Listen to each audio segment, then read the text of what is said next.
All right, now that we got the hard drive spinning, let's continue up come sub level falalamada.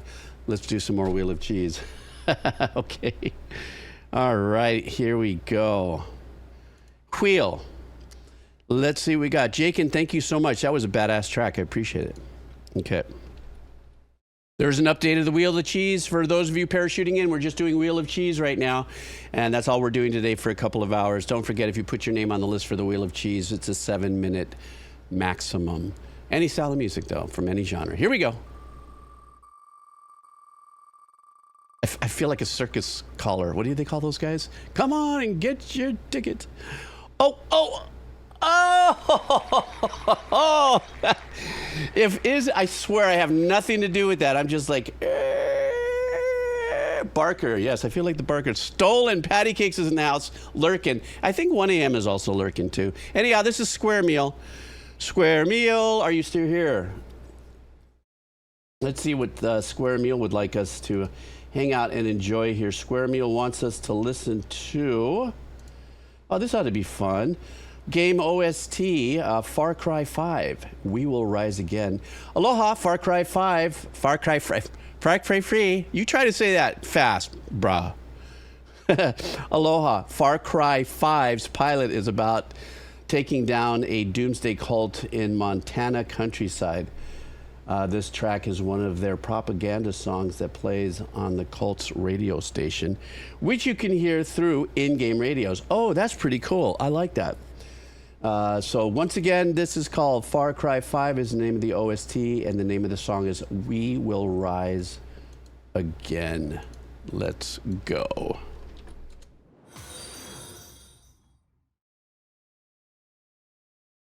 Oh, YouTube's kicking our ass, isn't it?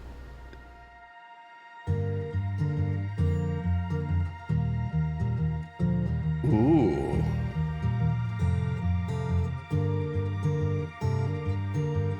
In the west shall rise a sinister creed. The rich will get what they want. The poor will lose what they need. The devil knows our fear. Oh, I love this. This is relying on some just solid songwriting and melody. Told all his friends they'll block the sun with their light. Lovely. Love me a little small cello As section. darkness descends,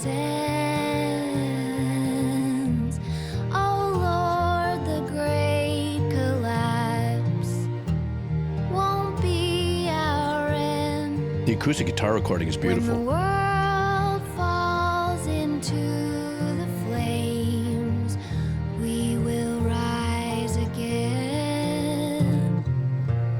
We will rise again. I love the Let the wars picking pattern, begin. or the double stop pattern. We'll keep our pistols near. Our neighbors frail and thin as they disappear. Let the chaos come. Let our houses freeze. Ooh, The lights beautiful will all strings. go out, but we'll finally see. It's such a beautiful, intimate voice. Oh Lord, the great collapse won't be our end. When the world falls into the flames, we will rise again.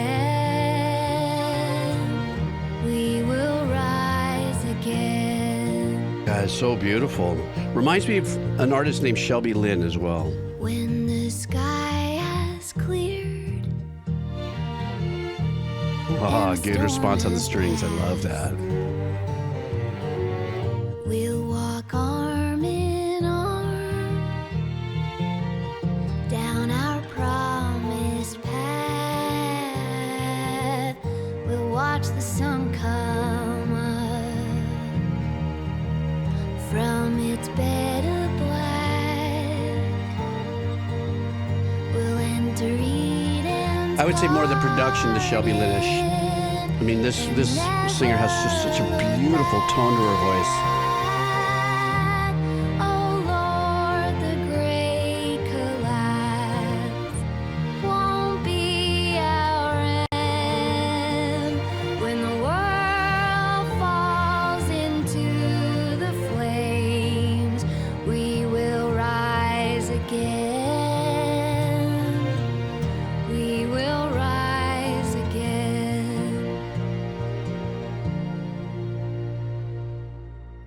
What a beautiful track. That was so wonderful.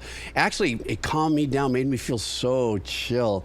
One of the things that I loved about it, you know, I was already kind of barking across it about the engineering, the intimacy of the songwriting, which is really relying on the songwriting, relying on the melody, the words. There's not a lot of trickery going on, but the uniqueness and the flavorful strings behind it was really super exciting for me to hear.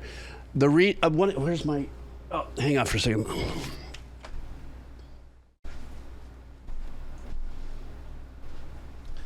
One of the things that I fully dug, this is my little gut uki. Oh, everybody who owns a guitar and you've done that, you know what I'm talking about. One of the things, it's my little 6-string ukulele, but I just wanted to kind of point something out. This kind of, I can't even do it.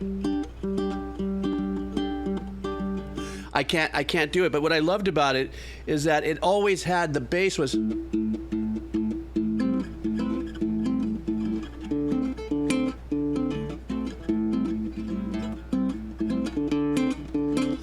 I have a hard time holding the straight eighths, but I loved that part of the guitar, which was, there was always that constant. So, you know, a tremendously talented guitar player, of which I'm not, but I love the simplicity of that and the beauty of that. And the other thing,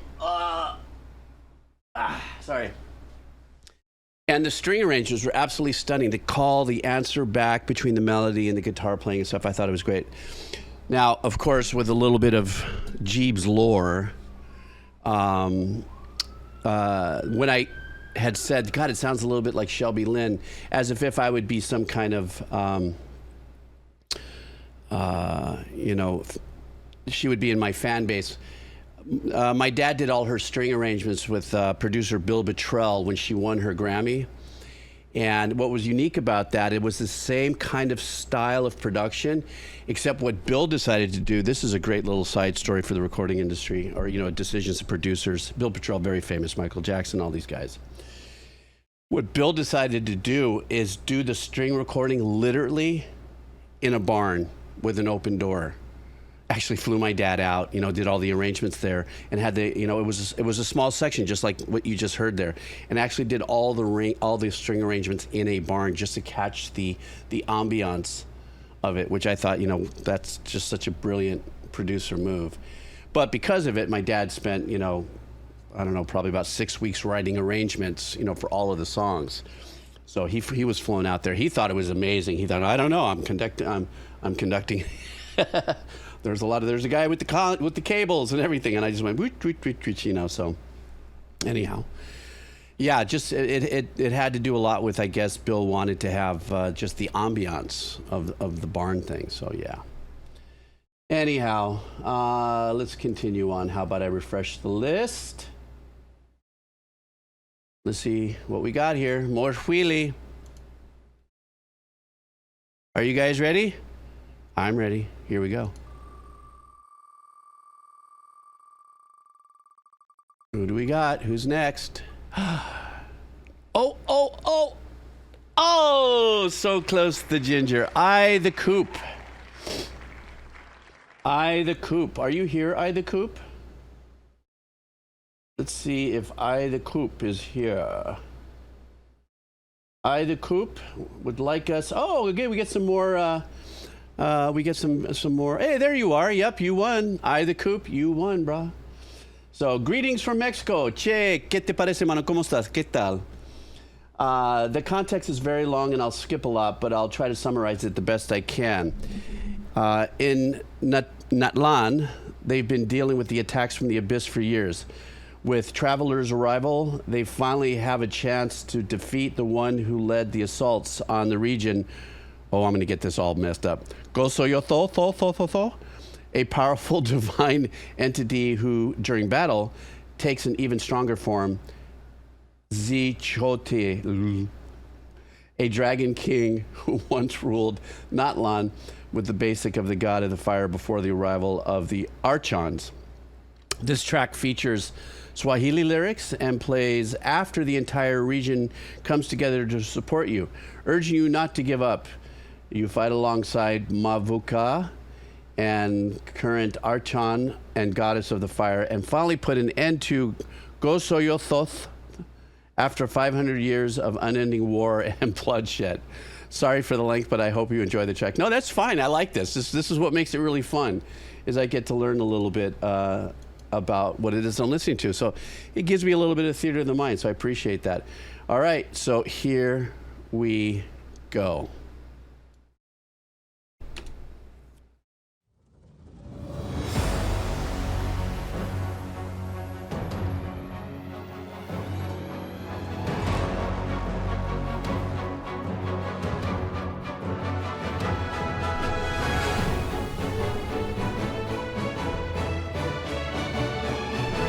Giving me a little Pirates of the Caribbean.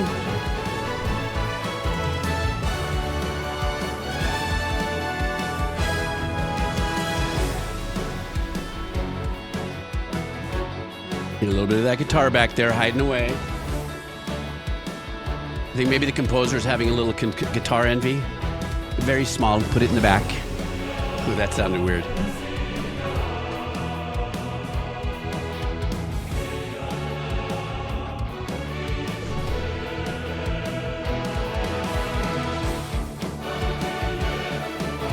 There's a little part of me where I wish the composer, the producers would have just boosted the guitars just a little bit.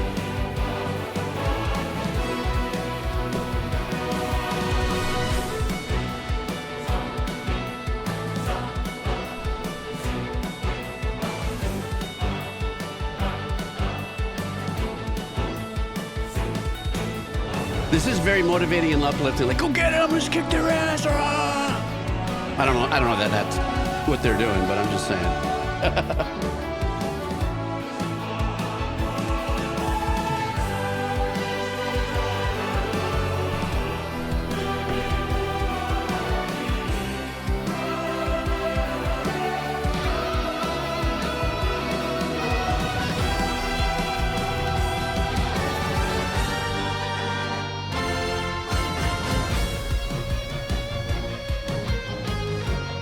So that charge anxiety, obviously with the ostinato, the repetitive patterns with the strings, I would call that a simple serving from the orchestral salad bar of, you know, when it's like, oh, I've got to write something that is motivating and stuff. You're always going to have that movement going, right?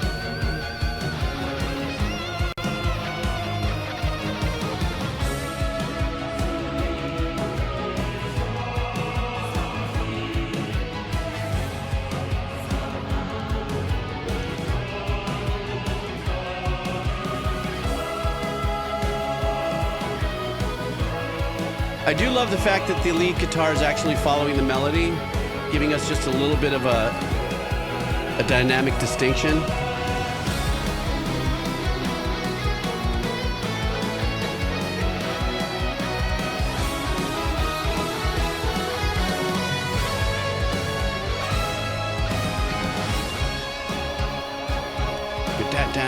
I love that. Change up in the pattern, but still gives you that like, let's go, beat these guys.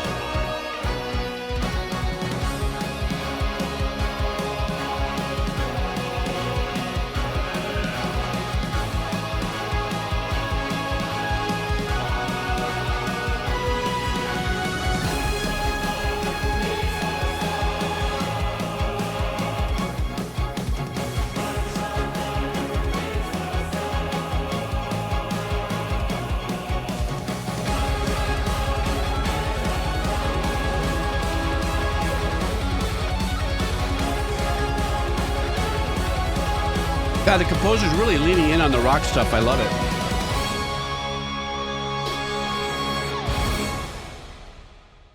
Very superpowers kind of composition there. After I said what I said earlier, I said, God, I wish they would just boost the rock element of the mix just a little more. After I'm listening to it and decide to sink my teeth into just stopping and listening to it, it was exactly where it needed to be in the mix without being overemphasized in the mix. So I take it that the choir was singing that Swahili language because I was listening for the language and looking at this, and this was released about a month ago.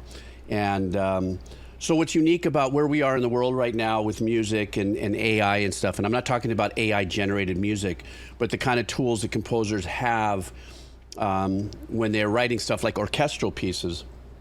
It's really not that old. It's been around for quite a few years. I have one of the modules where I can actually write a choral line, a phrase, and then actually write the vowels or the words to it, you know, and it'll say it perfectly, or close to. You know, it takes a little trickery. You get used to certain vowels and stuff sounding different, so you got to kind of tweak it.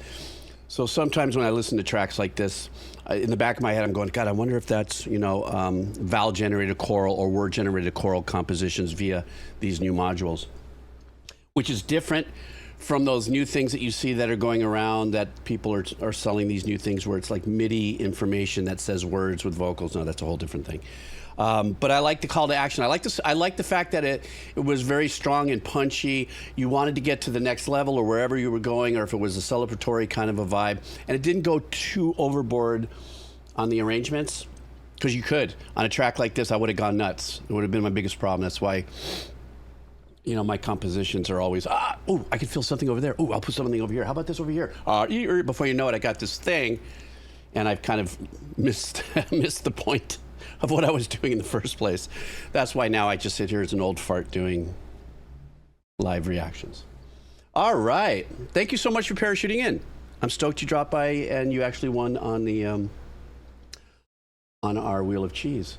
Also, if you're new here, also do want to let you know that we do export these, and I will put this up on the YouTube channel, and one of my other mods will drop it up on Odyssey. So you can always go back and check it out. All right, refreshing list. List is getting a little robust. I'm just saying, shut up. Mock me if you dare, because I know you do. Here we go, updating the list. Let's go. Who's gonna win? Who's coming in? Oh, do we got a new one? Oh, well, actually, these are, no, Extreme Wrecker X. I know that you've been in here before hanging out. Extreme Wrecker X. Let's see what the Extreme Wrecker wants. Oh, we're gonna be listening to a band today. This is a band. The band is Chroma Key. The song is Undertow. And so no description, no anything, but this is what it is. I don't know what style it is, but Extreme Wrecker, this is for you. Thanks for hanging out on the Wheel of Cheese. Let's see what we got going on here. All right. Frickin' YouTube. What the fuck? I got to talk in between this.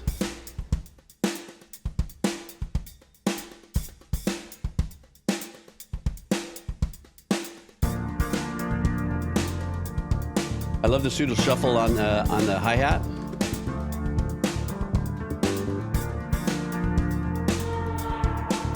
Ooh, nice.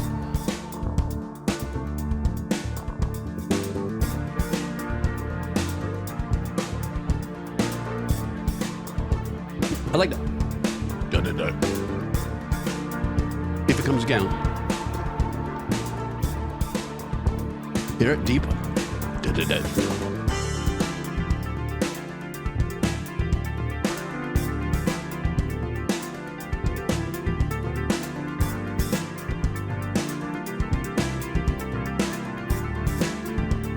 This is so vibey, man. This is great.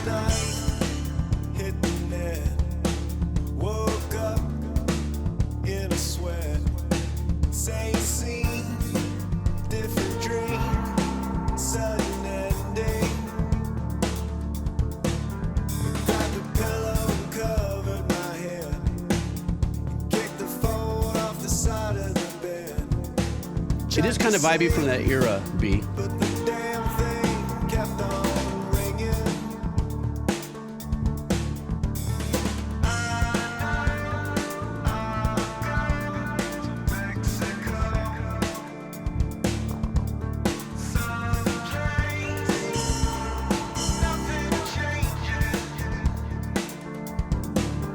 I like how the choice of the kick drum sound is really compressed, and it's like a kick stuffed with a pillow. You know if you know.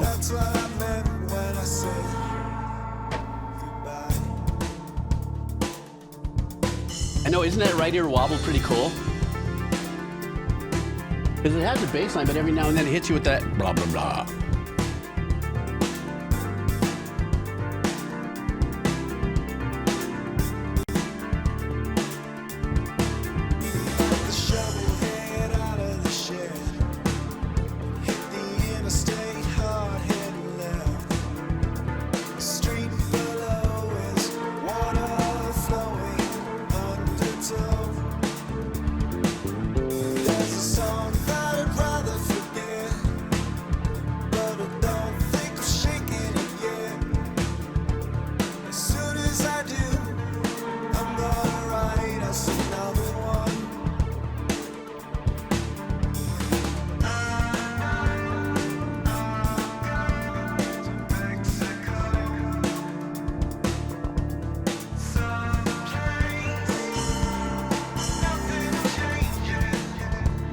So I am detecting, obviously, a drumming pattern, repetitive.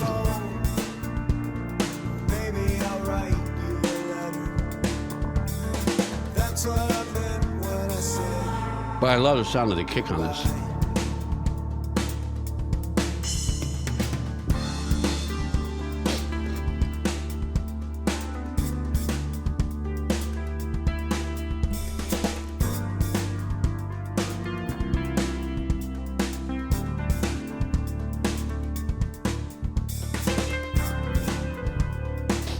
Hit the mute button just in time.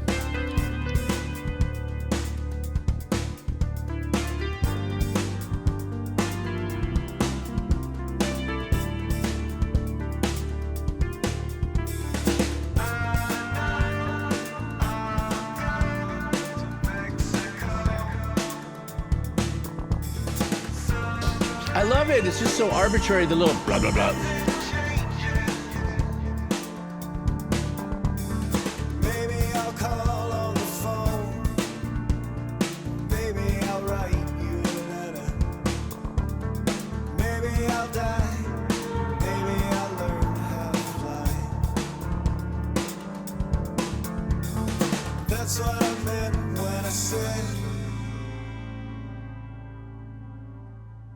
Oh, leaving a stangle on that chord? Oh, I spoke too early. That was a really fun little track there. I did, like I said, there were the cool little arrangements, that little really super dark bass answer back, that analog, or that squawky little analog sound over there. And then there was these little dissonant ambient kind of, I don't want to say whale style sounds, you know, of just glidey stuff. His voice was very cool, very subdued, very chilled track, very glidey, very get into the middle of your head kind of a thing while you're doing other things, and you're cutting your peppers, you know, for your salad or your sauce or whatever the case is. Ginger, when you were talking about the stereo imaging of the drum, for me, what I listened for, it's a default setting because it's being an engineer and an old fart composer that's done what I've done. My brain all of a sudden tunes into certain things. Sometimes there's a certain sign that composers might be using, and I do this all the time. I know because I do it, right? It's almost like a really good cop used to be a criminal at one time. I'm just saying, you know, you know what the tricks are. That the cymbals on it, if you notice, the cymbals were a little hotter than the kit. And also the cymbals had a definitive positioning in the cans. It doesn't mean that overheads, you know, in an analog setup or in a raw setup don't have the same effect. But that's when you start listening for different reverbs that are coming off parts of the kit. So like a couple times when the cymbals came in, you can tell they were just a little hot. And also another sign is What I did notice is that when the cymbals came in, the hi-hat stopped. So that's either a great sign of programming, or if that was a drummer, it was a very unique mic setup. And so on purpose, maybe they decided to push, you know, the overhead vibe of the kit a little wider. So, yeah. Yes, I used to. I don't know. I don't write music anymore. I'm artistically and creatively depressed right now. Not depressed like, you know, I'm just talking about, I just really haven't, you know, sunk into it yet. That's why I like coming here and doing this with you guys. This kind of satisfies that need where I feel if I'm a little empty, but I don't feel like turning on my gear and writing something and going through a process. Hanging out with you guys hits that for me. All right, let's continue on. Who's up next? Let's see. Cheesy wheel. Let's go.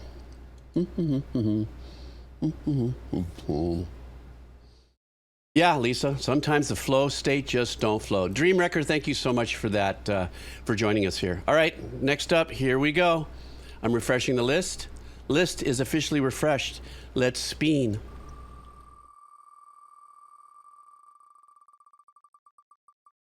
Oh, we got somebody else new here. Or I don't recognize the name often. Giareg. If you're still here, say hi. Let's see what Giareg would like us to listen to. Giareg wants us to listen to something from some anime. And the message is, hello from Poland. Hello, how are you? Ooh, it must be really cold up there.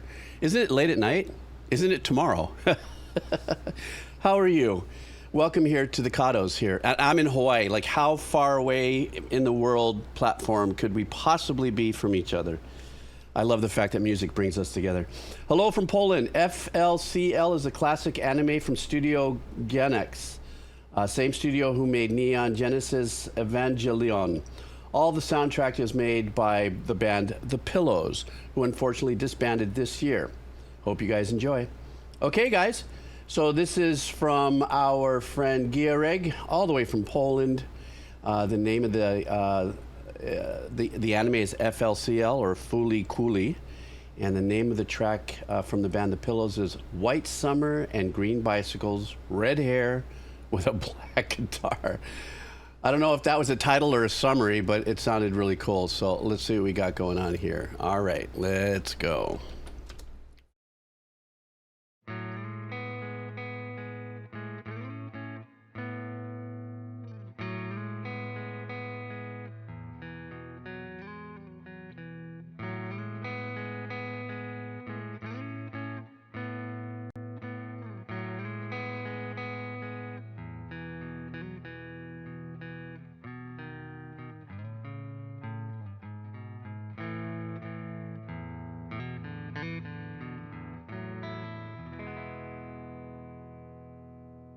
It was a really nice guitar part to open.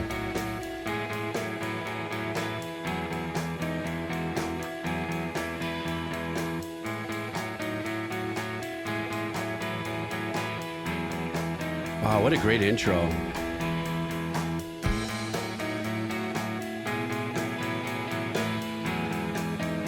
Great arrangement lifts on the 8s. Every 8 bars, something. Are we all feeling a change coming? Here we go.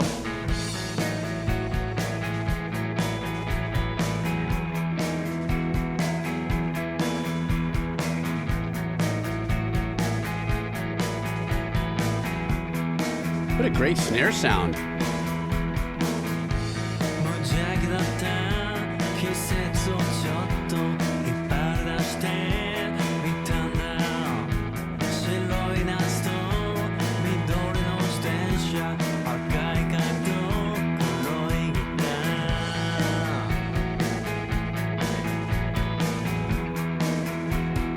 God, I love the vibe on this.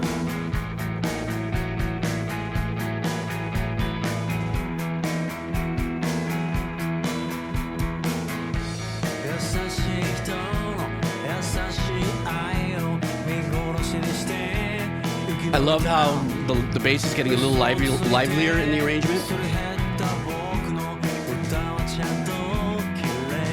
Hear the bass. He's like, I'm here too.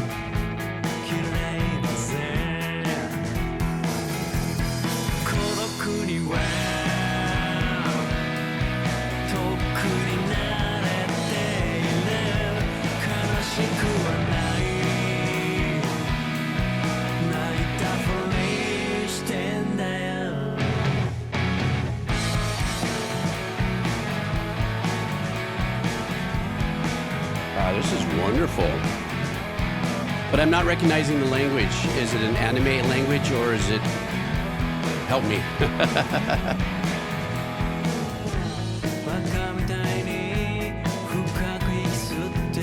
Really? It's Japanese.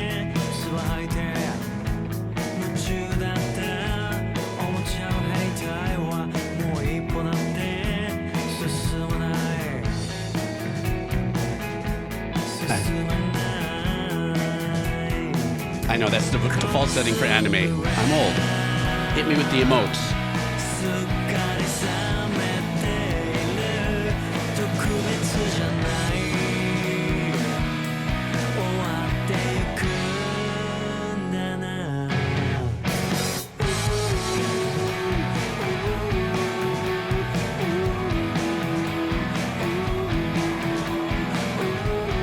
Guys, what other bands does this kind of remind you of in production?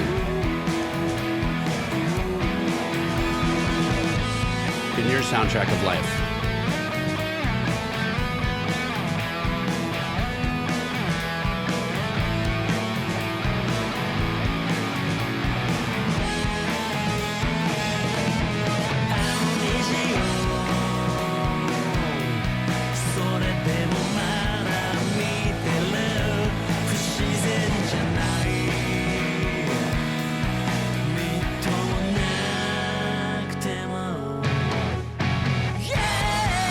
Ginger, this is a great example of the overhead discussion we had.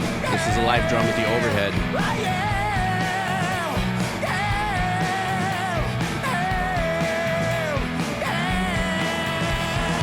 I love the bass. I'm sorry, I'm going there.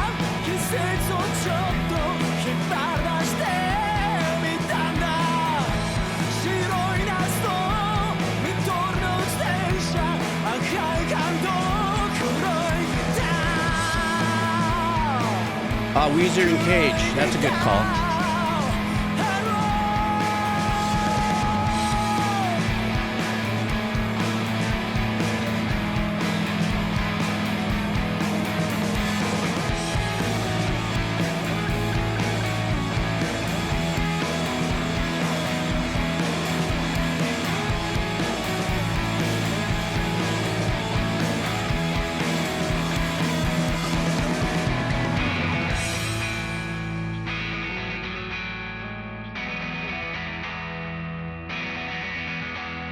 This was produced so well.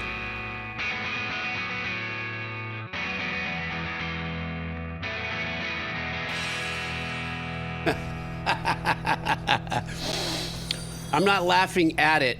I'm just the fact that they decided to, emphasize the end of it with just a cymbal like that. Just sounded fun.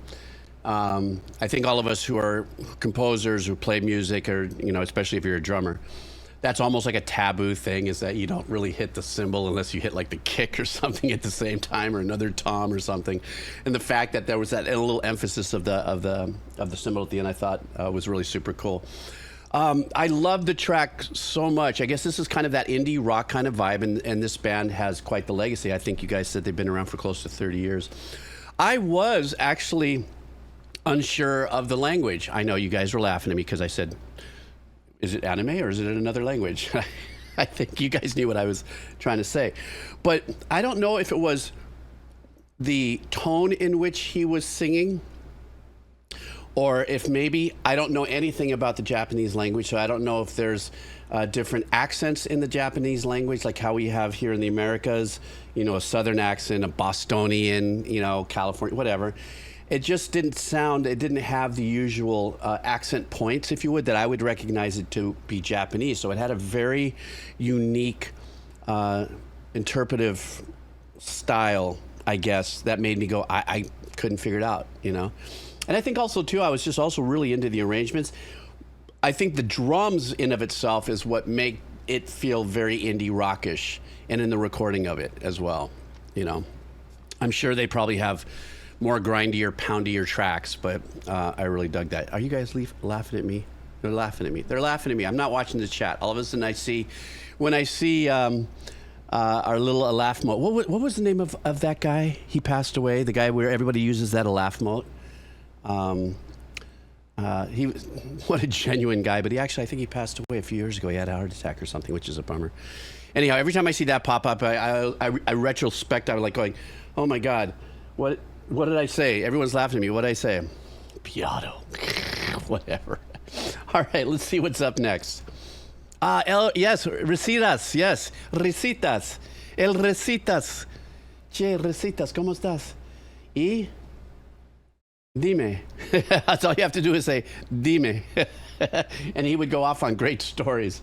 All right, let's refresh the wheel. And let me go back into Wheelie Cheesley. Thank you, Gioreg, for that wonderful addition to our Wheel of Cheese. Here we go, and boing. Okay, refreshed. Okay, guys, you ready? We cheese it. Who do we got for the cheese? Oh. Yo, we know who's coming up now. Vodka Man 666. Are you here, Vodka Man? Where's Vodka Man? Hello. There he is. You know that I... How are you, Vodka Man? I hope you're doing well. Thanks for hanging out on this impromptu Wheel of Cheese session here. Music accompanying a scene of the main character reaffirming her acceptance of the role of king and the ideals inherited from her adoptive mother, the former king, who she now must kill. Composed by Yuka Kitamaru, who you may recognize from Dark Souls and Elden Ring. The main character also happens to play the violin, which Kitamura prefers for this recording. And what I'm alluding to is the request that he has from the game OST Arknights, and the name of the track is Succession. Good to have you here, Vodka Man. Let's go ahead and check out your track. All right.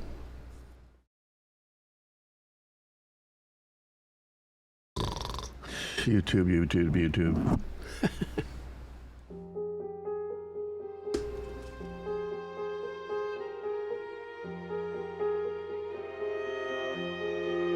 Somber, morose.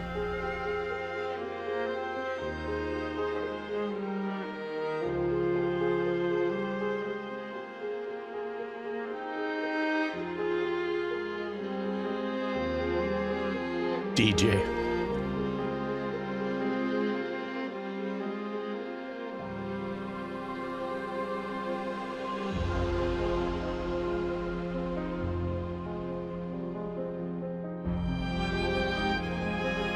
Beautifully dark and pensive, yeah?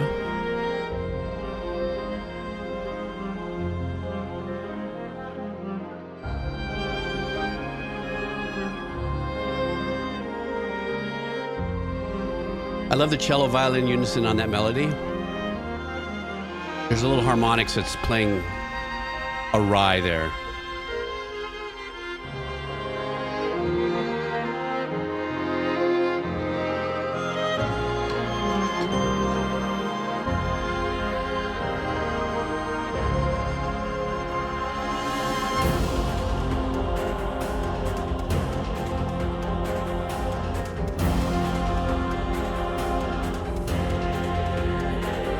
I like how the composer goes back in the original pattern with the piano.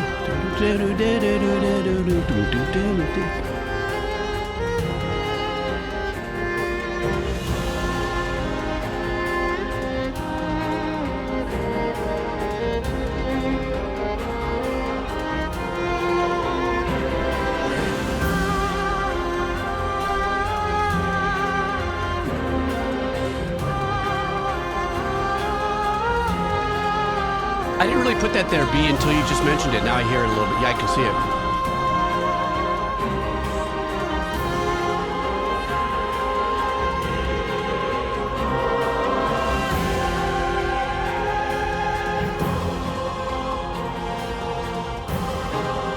know, as soon as you get that horn section in there with the rip sound, you just know everything means business.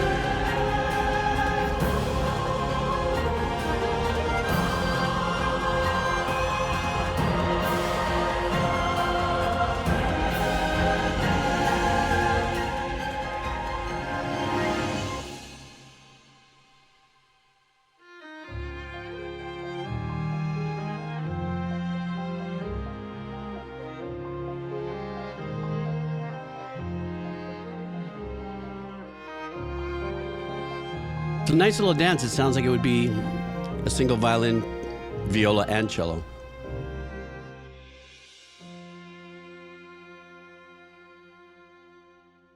Vodka Man, you were right. This was a beautiful piece.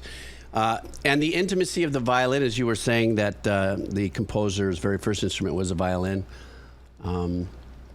It's really funny. That was actually my very first instrument, but I wasn't good at it, you know. I didn't make it past Mary Had a Little Lamb, if you know what I'm talking about. Difficult instrument to play and get the tone correct. What's unique about that and why I say that is that even through this arrangement, it definitely wasn't a large section of strings.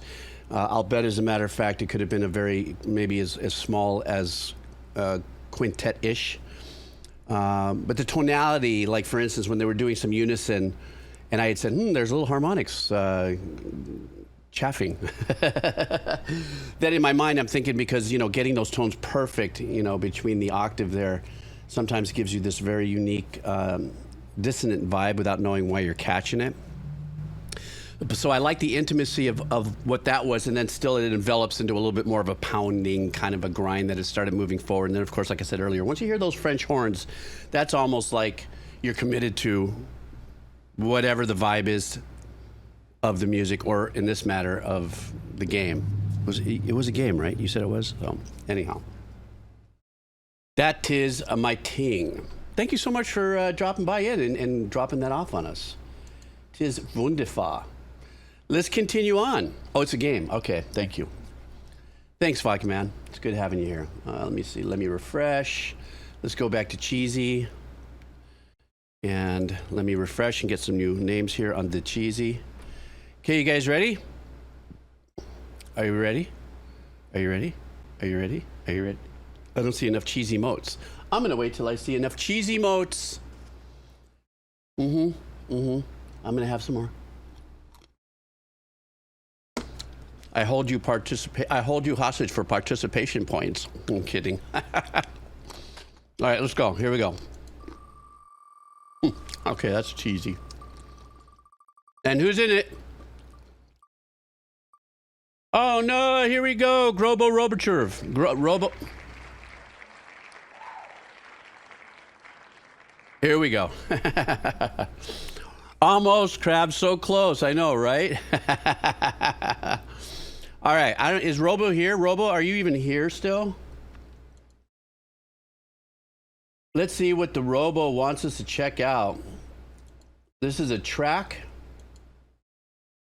This is going to be a great listen. I'm a big fan of Tommy Emmanuel. And I'm not too sure I've heard of Joscho Stephan. I'm sure this is going to be a wonderful experience here. Joscho Stephan is a German guitarist known for playing Django Reinhardt style gypsy jazz, but he plays and incorporates other styles as well. Here's a performance of his with Tommy Emmanuel. All right, guys. So if you are like down for the acoustic guitar explosion session, this is for you.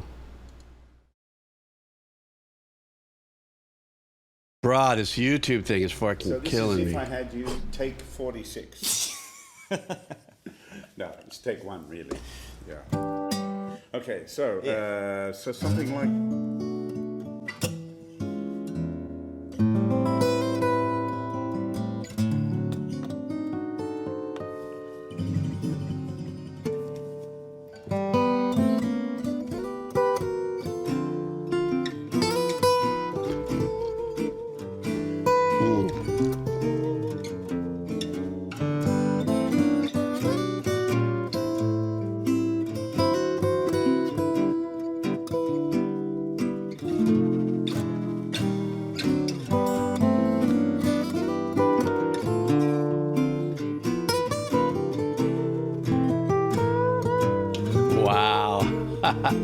I'm floating.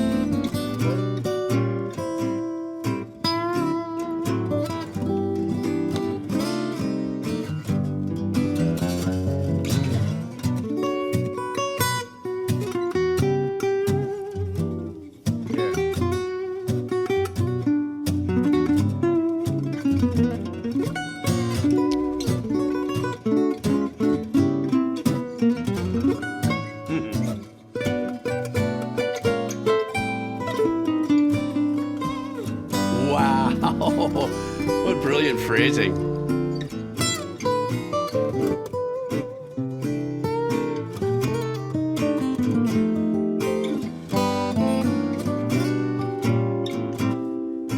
Ooh, nice stretching there with the fingers on that chords. I can't do that.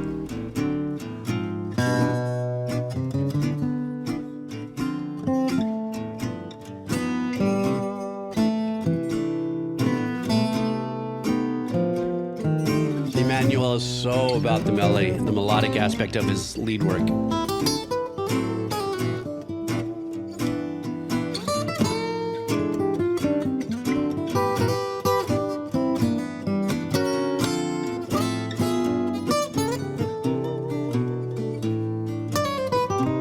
I love that.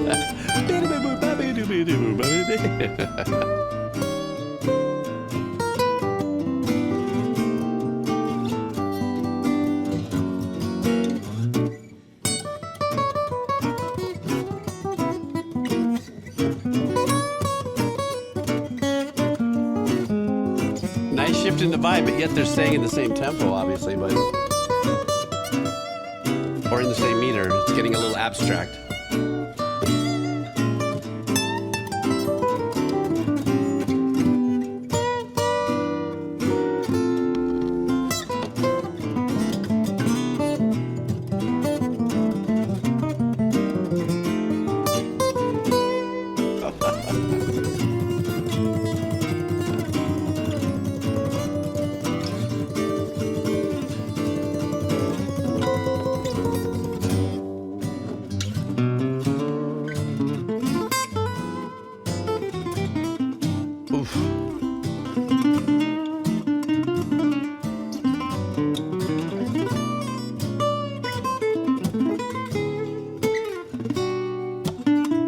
I love, and part of his textures are the muted sweeps into the notes.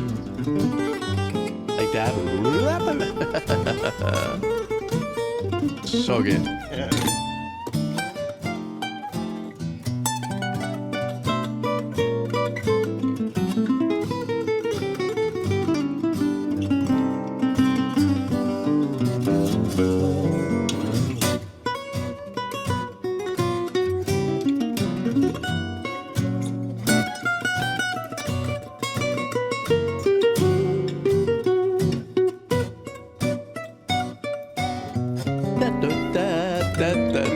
I mean, how many of you were going for that phrase right there?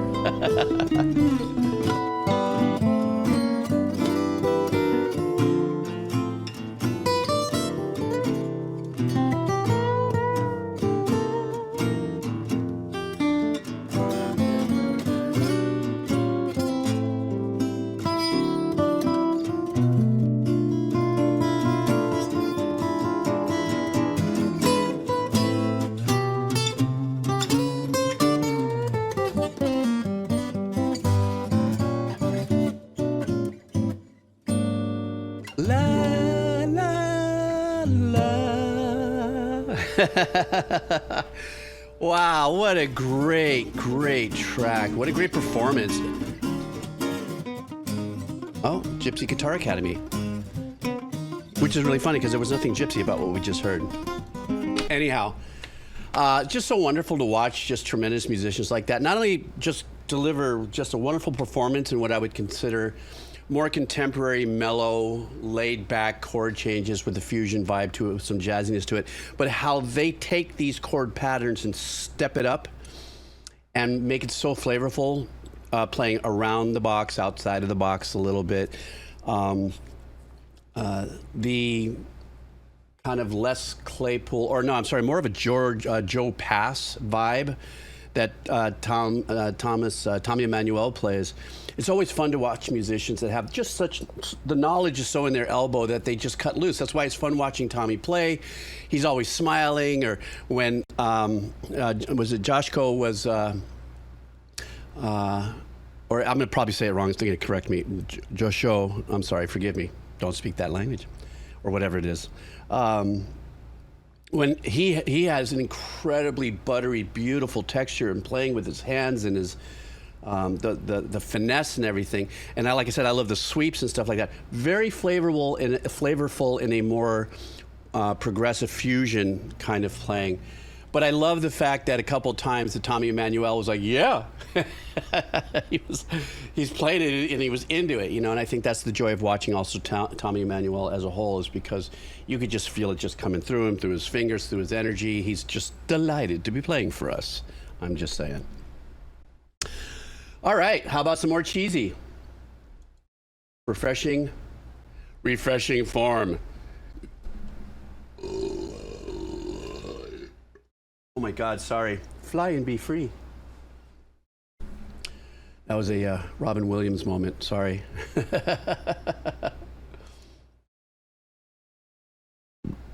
Oh, that was a little hitchhiker that just came up. A little oyster on the half lung, sorry. All right, let's continue our wheelie of cheese. Obviously, I just expanded on my own cheesy wheel right there. Gross. All right, refreshed wheel. Everybody ready? Here we go.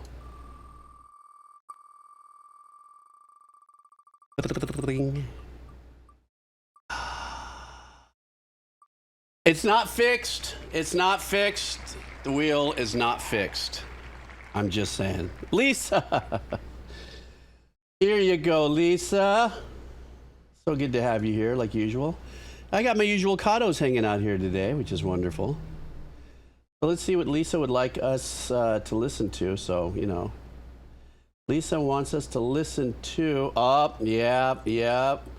We're going to get ourselves our first dose of heavy. Does that surprise you? So, Lisa, well, maybe not. I could be surprised by the song choice. But Lisa says, you know, I wasn't going to drop a track by these guys for a while, but I think today's a good day. No good words for the Punk Goes series, but this is one of the few bright spots of it. Folks, Lisa Wolf is bringing to us the band Death by Stereo, and the name of the track is Little Fighter, the White Lion cover. All right, guys, let's go. All right.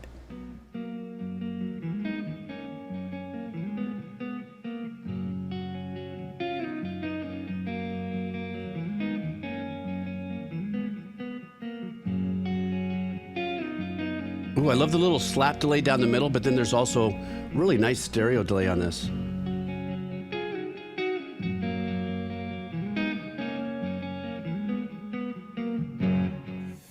Are you crying tonight? Oh, there we go. Are you feeling alright? I'll tell the world that you are dead. Very 80s little riffy line there, isn't it, with the guitar? You are one of a kind, one who never give in, even when they put a price on your head. Has anyone heard the tales you tell, or seen the skies you wear? Did anyone speak up when you fell? Does anybody care? Rise again, little fighter, and let the world know the reason why. Shout again, little fighter, and don't Aussie pub rock. the things you do. Is pub rock a genre? One with the cause and a reason to be. You were a fighter for peace, understood, and you were never afraid. You put your life on the line, and you were always Oh, it's unique to the Australian rock scene. Oh, that's cool. But now that you mention it, I got the pub in my mind while I'm listening to this. You came to fight a war. We took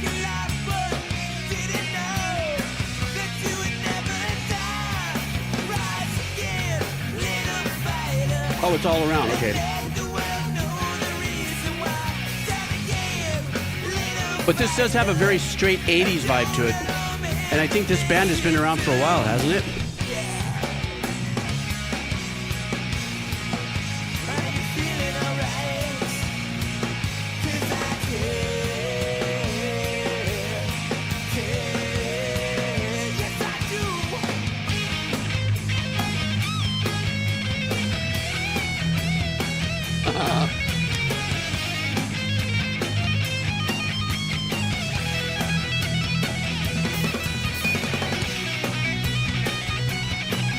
Nice phrasing there, I like that.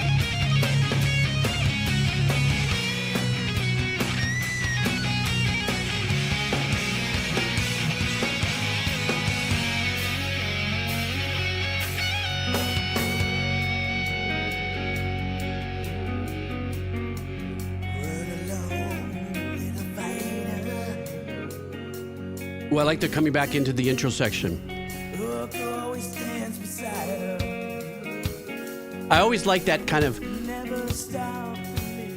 compressed tone in a voice when you're trying to sing like this.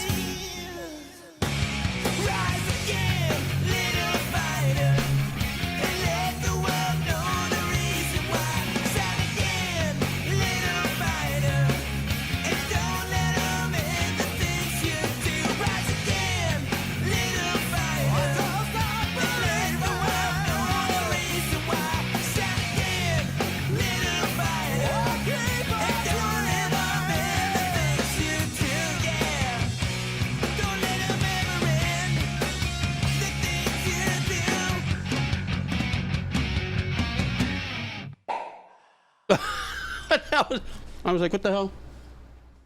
What was that? What a great track. And I didn't know there was such a thing as pub rock. But I hear it, now that you mentioned it. But it definitely had an 80s vibe to me. There were a few bands I was thinking of that kind of reminded, I just can't remember. But the performance of it, the chord changes, the even the riffage, you know, had a little bit of an 80s pull. I don't know how long this band has been around. I mentioned it earlier. I don't know if somebody answered it, but let me look it up. Stand by. I got a computer. I know how to use the Google. Death by Stereo. How long have they been around? They've been around since, The Last Supper. They played at The Last Supper. No, I'm kidding. 1998. Oh, okay. So I guess maybe a lot of the influence maybe have come from, you know, early or 80s style stuff. But nonetheless, I really enjoyed it. Thanks, Lisa. Okay, guys, more cheese. Now we're going to do some Limburger cheese. I don't know what that means. I just decided to say it. Okay, stand by. I'm repopulating. Oops, I made a boo-boo. Hang on for a second.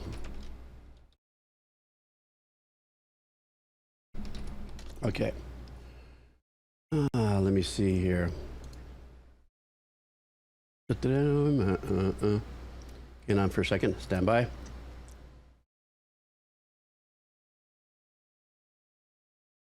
Okay. There we go. Sorry, I had a little bit of a glitch. You know why the cheese was so optimistic? Because he wanted to have a goody brie. It's a good brie a day. It's a good brie a day. I'm sorry, I fucked that one up. Let me just shut up and load the wheel. So high. Okay, here we go. It didn't even make sense. I don't know. I'm just going to spin the wheel and shut up. Here we go. Yeah.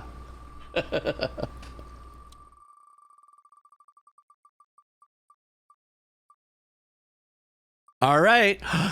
K-Master. Let's go. I know.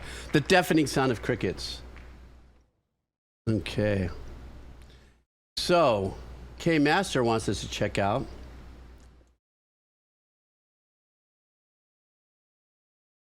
K-Master wants... Well, you know why this one guy opened up a store and only sold nothing but Swiss cheese? Because it was his whole business model.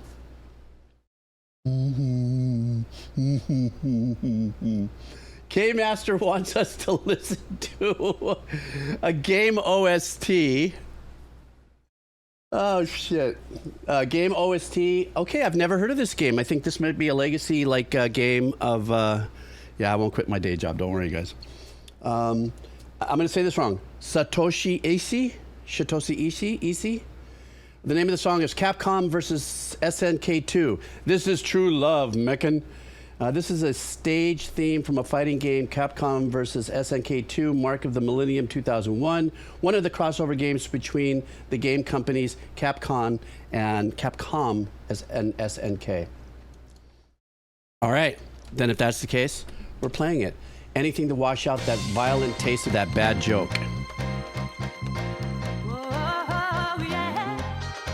Oh, disco funky, let's go. I knew it. It was gonna have that disco thing.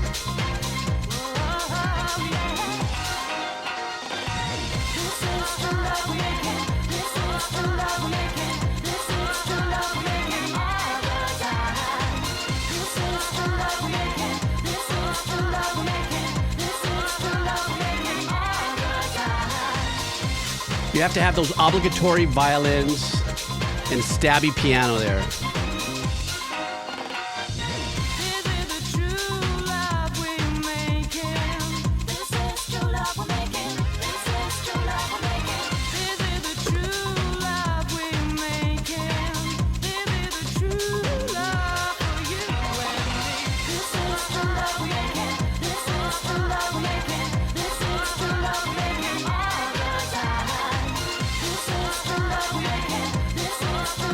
You know, did you hear there's one string that's just holding it, but octave higher? Well, not right now, but... Oh, cute chord change.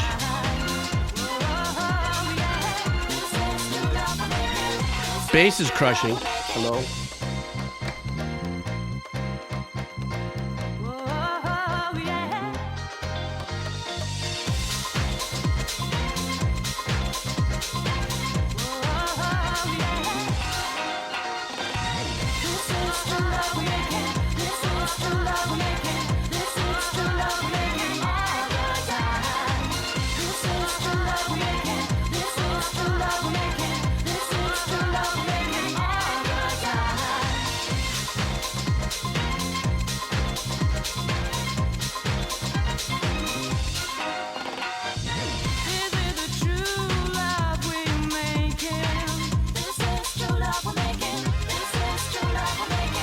This is true love we're making, but is this like a battle scene, like a boss fight?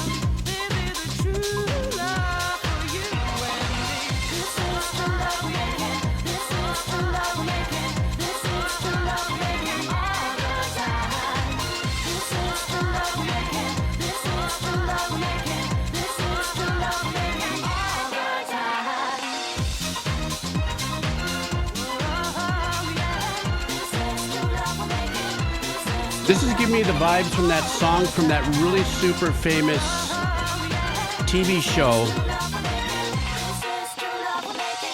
of the dancers and stuff. Oh, God, I can't remember what her name was. It was a huge hit, disco-wise. She passed away a few years ago, I think about 8 years ago. And it was the opening track for this, I think it was a dance, primetime dance, show. I forgot what it was called. Something. Donna Summer, thank you. SB to the rescue. Kind of had that vibe though. Kind of was giving me that. Fun track, bouncy. So you say this was a fighting track though? That's a trip because they were talking about best way to make, or something like I love you to love you, love me to make love to love you, my love, yeah, love, yeah. Fun track, bouncy though. Nice and stabby pianos too. Bink, bink, bink. Got a little long in my ear for a second though, but okay. Next up, let me refresh the list and continue on here for our daily dose of cheesy. Because you know why the great at cheese went to the gym to work out, right? You know why, right? So he can get shredded. Okay, stand by. Let me load up the wheel here. And let's go here. We have cheesy jokes and cheesy wheel. Refreshing that. This f***ing guy. Here we go. Spinning. Ban, ban, ban, ban, ban, ban, ban. Who is it? Who is it? I'm thinking might have enough speed for Cycloid. Oh no, it's Arctic Stark. How are you, Arctic Stark? I haven't seen you here for a minute, or have you been lurking in the background, perhaps? Okay, let's see what we got here. Arctic Stark would like us to check out... Uh-oh. Okay. We know what we get when this artist shows up. Is what we know what we get is what we don't know what we're going to get. Discovered you through your 9 Inch Nails reaction, and would love to see you react to this one, especially now where I'm going to see them live soon. Great. That is so cool. I won't forget the first time I listened to this track and the chills it gave me. Always loved the atmosphere and the way he manages to create an actual ocean sounding track. I also think it's one of the early tunes that shows off his future of music scoring capabilities. Ooh, I like that. Because we've talked about that before when I had listened to old Oingo Boingo, you know, which was Danny Elfman's, you know, really gateway into the industry as a composer and a musician, a singer in a band, that you can hear Oingo Boingo arrangements as he moved through his composition career, you know, especially in tracks like Beetlejuice and stuff like that. So, all right, guys, this is 9 Inch Nails. The name of the track is The Great Below. Below. Not blow. I'm just saying.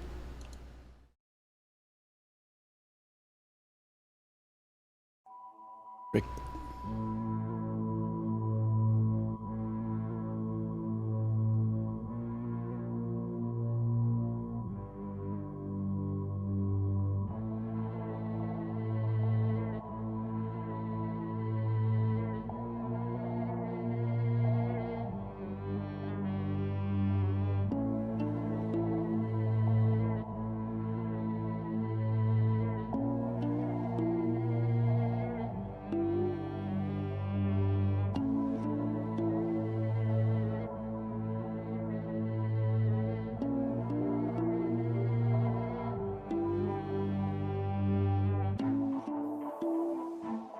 Staring at the sea,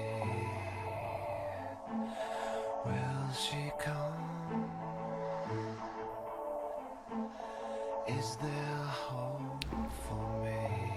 I love the tempo-tempered delay. All is said and done.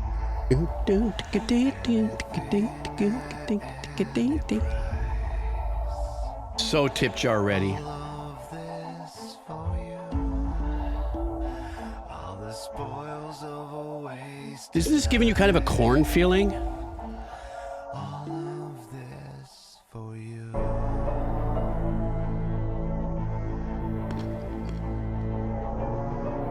Oh my God, Brexter.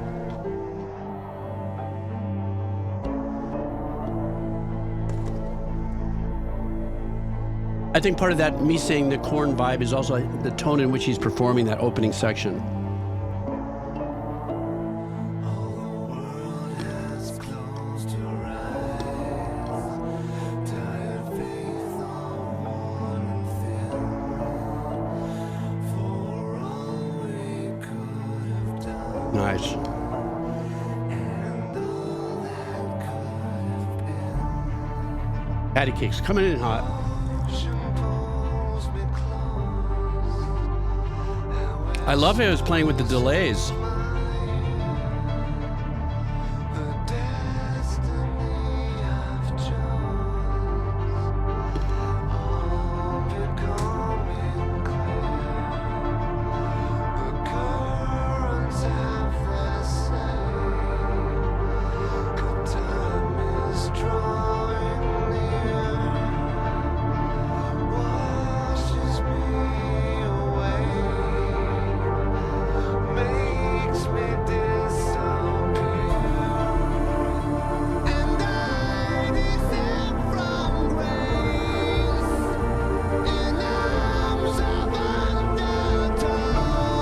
I've always loved his voice when he gets into this part of it.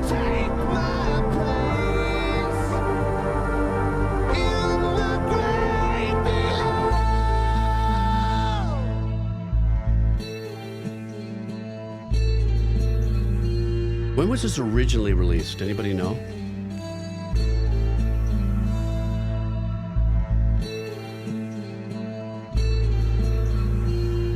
Oh, yeah, Rotten. That's a good reference there with that Corey Taylor vibe.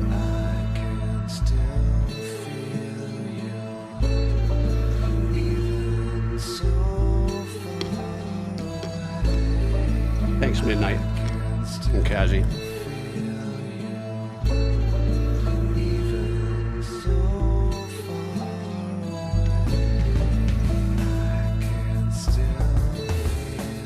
Beautiful. I was waiting for something to come in. And he's going to dick around with us with the sound design of his recordings.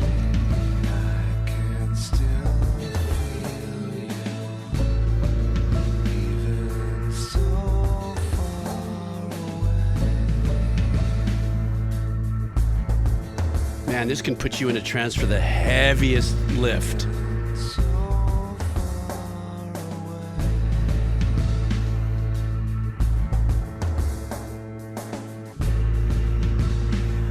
He's got 2 snares.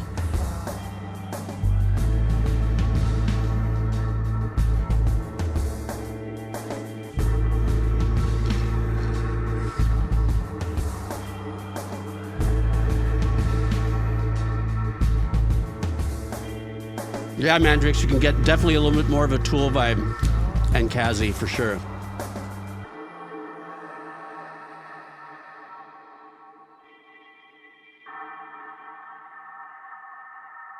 Trent Reznor, he's a magician of a composer.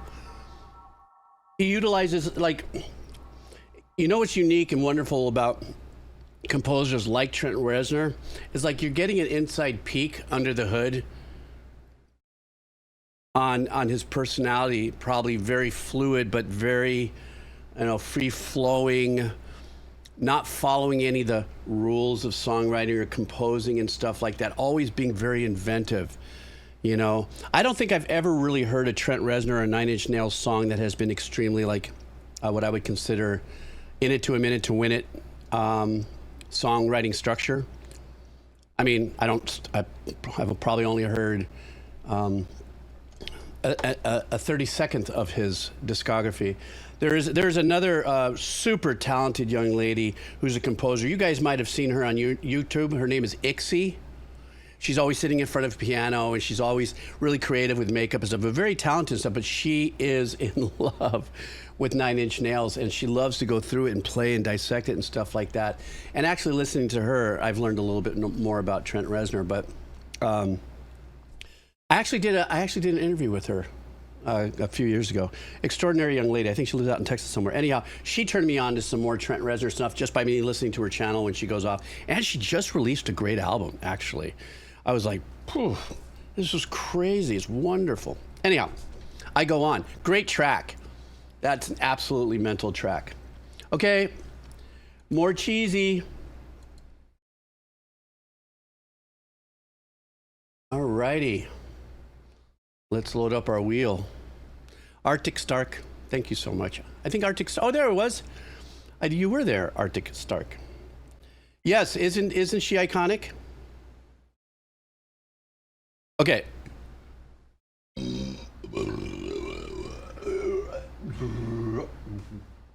Sorry, Quado was protesting. Forgive me. I didn't get to the mute button that fast. Okay. It is time to spin. You guys hear about the explosion at the cheese factory? There was debris everywhere.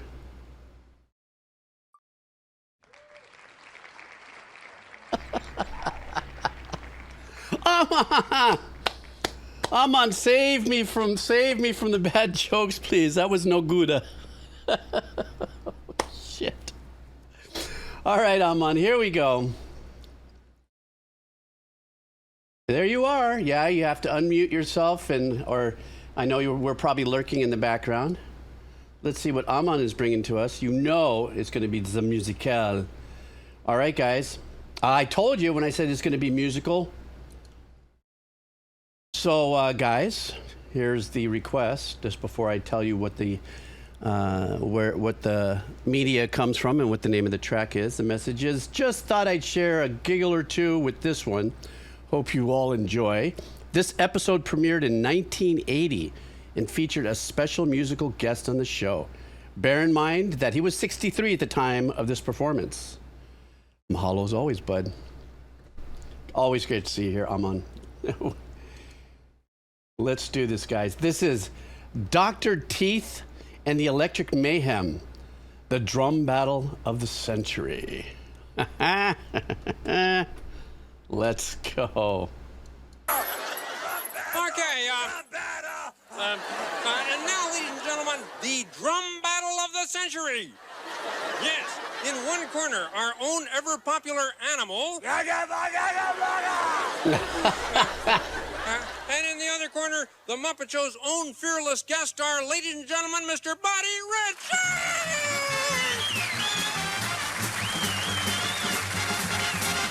So Buddy was 63 on this, huh?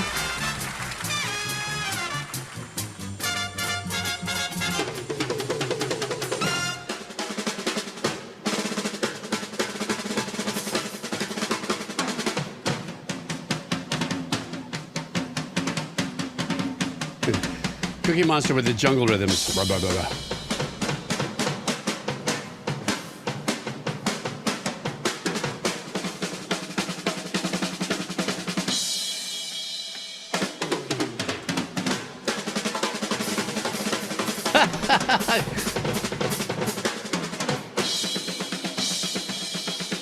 Ooh.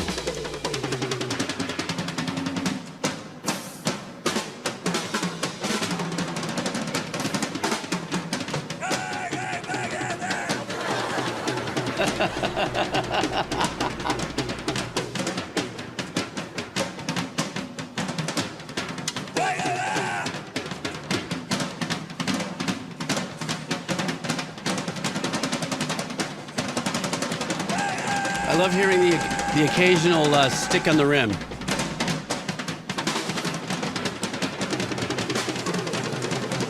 And no, that's not a cancel-worthy statement.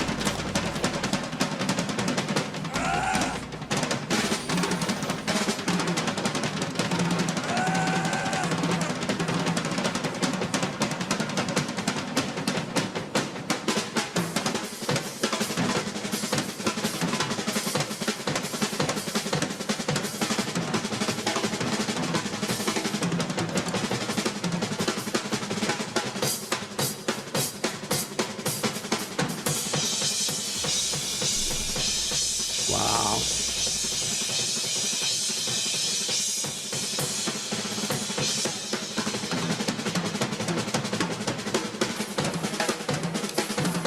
Just to think at some moment in time, Dave Weckl says, I want to do that. Wow.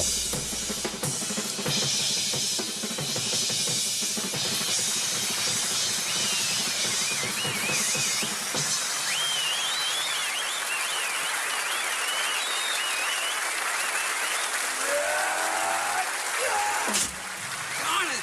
There go the lights again.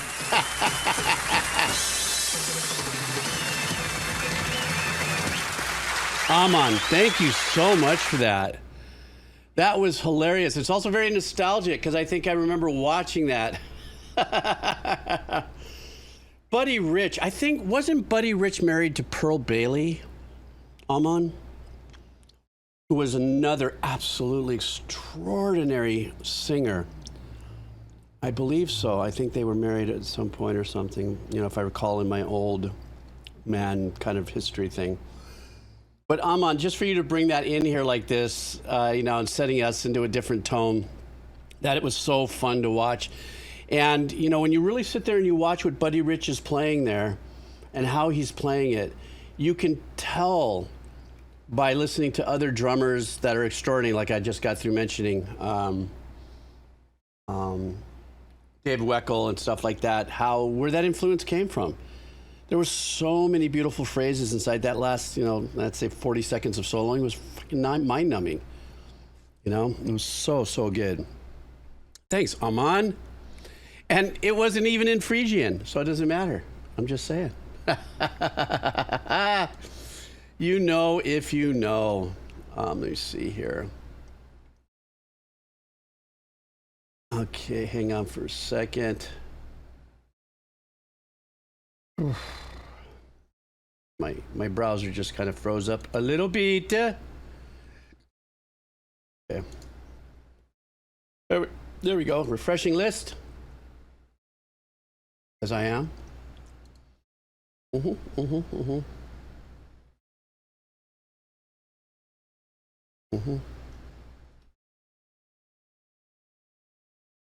Okay. Let me do this, and I will do this.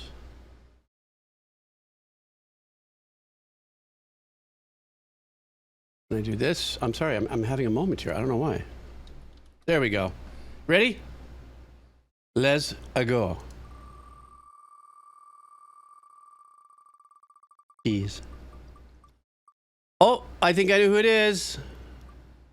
It's the Skipster. Skippy, how are ya?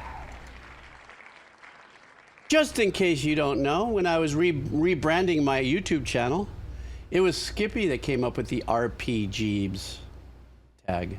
Just thought I'd let you know. All right, let's see what the Skipster wants. Skippy, Skipster, the Skippadoobie, the Skippadeepy, the Skippadimban. All right, we are going to be listening to a track from the band or the artist Spectrum. The name of the song is FLY. That's all he gave us. That's all he gave us. So it's just time to listen. Let's go.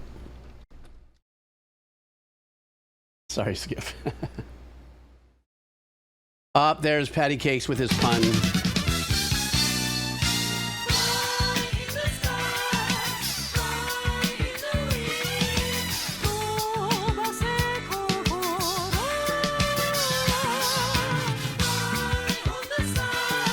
Oof, that bass. This was such a Funk Master Motown Earth, Wind and Fire-y.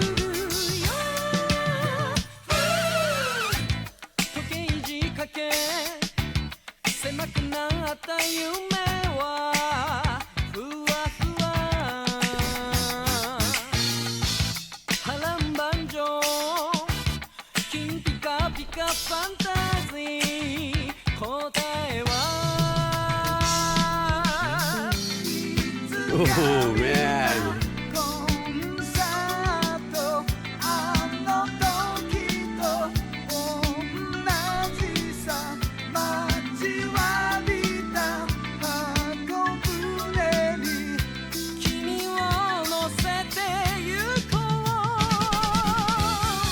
Wow, nice.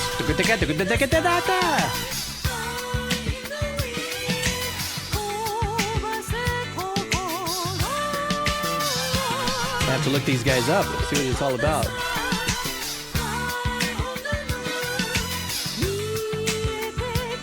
Huge band membership here.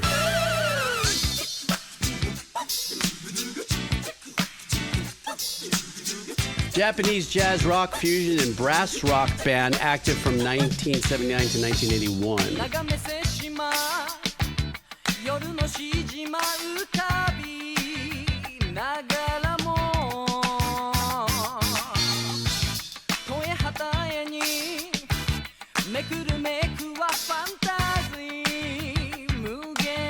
The inspirations were like bands like Chicago and the Brecker Brothers.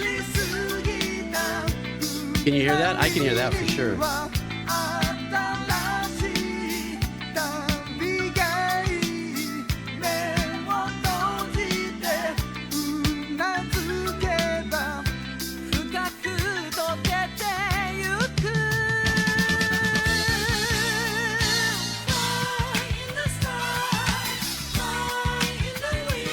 Yeah, but in this particular track, I'm hearing a ton of Earth, Wind, and Fire vibes. Kind of the Wayne Henderson production. Listen to that bass.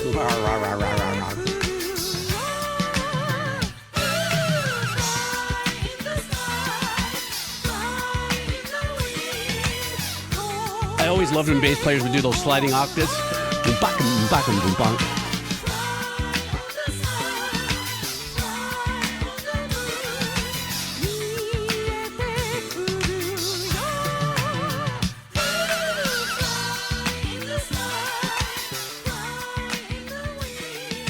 The great old school fade. I kind of like that. That's just like, you know, it's so nostalgic for you.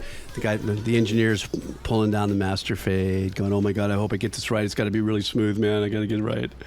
Everyone's holding their breath in the control room, going, wait till he gets to 0. Okay, there it is. Smoking track, man. But it definitely did have for me, it reminded me a lot more of an Earth, Wind, and Fire vibe. I think because it had a little bit more of that poppiness of the I've never heard of this band before, shame on me, but as hearing it for the very first time, this track definitely gives me a little bit more of the Earth, Wind, and Fire vibes. I think that's definitely because of the brass arrangements, which I guess apparently they emphasize. So I guess the genre is called city pop. Was city pop was it a whole genre like global, or was it city pop like a subset of a Japanese genre of pop, Motown-y pop music? I don't know. Because today I learned the other one. What's the other one that I learned today? What was it called? What was the one that we listened to earlier? It was called something like pub rock. Ah, okay. So I'm learning. Please teach me. I'm not beyond learning, even though I'm an old curmudgeon-y man in my cave. These are not the droids you're looking for. Okay, next up. Japanese mainly. Oh, I see. So it was, got it. Yeah, it had also like a Kazu Matsui kind of vibe too, if you guys know who that is as a producer. Okay, let's continue on. All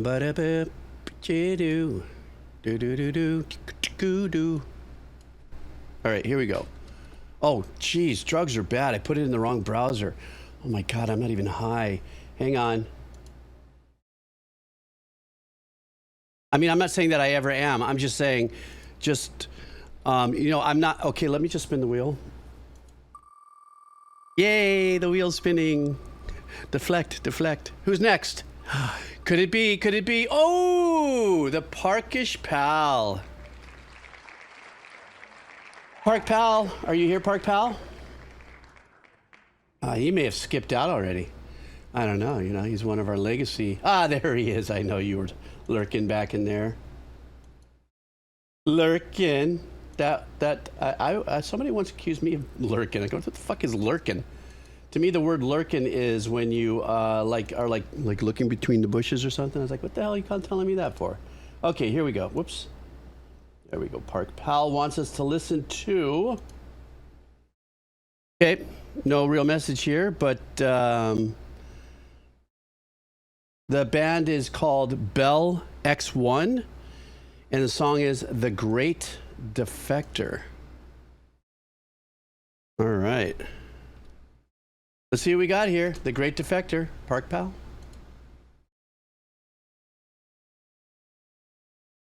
YouTube is just crushing.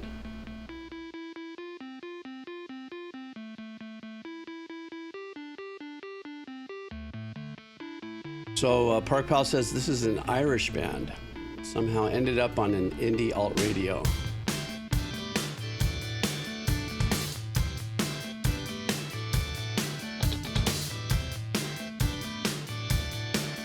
It's that old Farfesian sound. You know if you know. I'm the defector, and you're the farmer's daughter.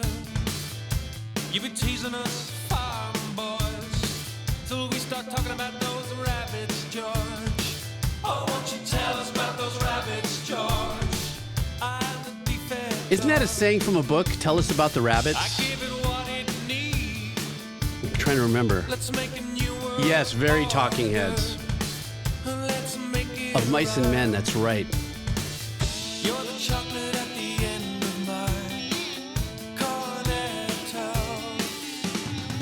I love the way your underwire brow always sets off that X-ray machine.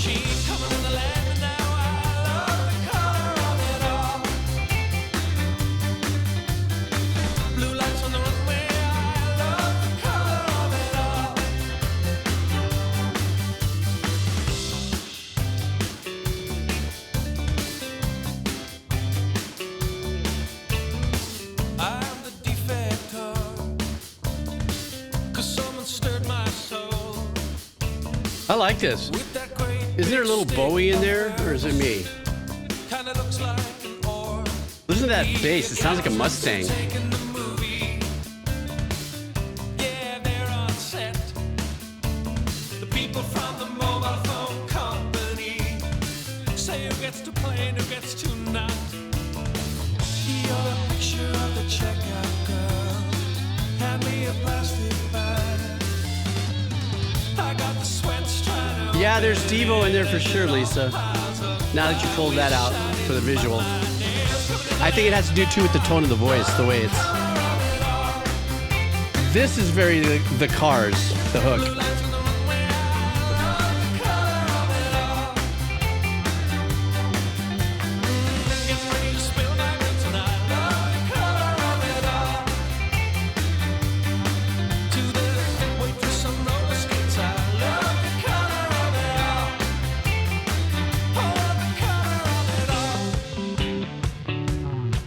Oh, but they did this in 2009, so how cool.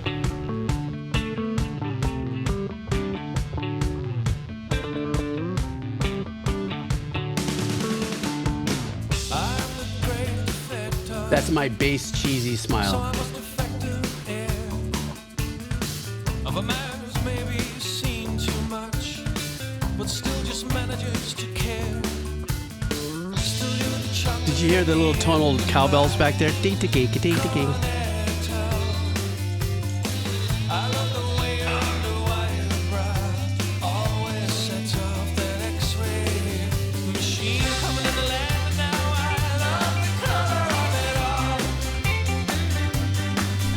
all. You hear the little mono string arrangement back there?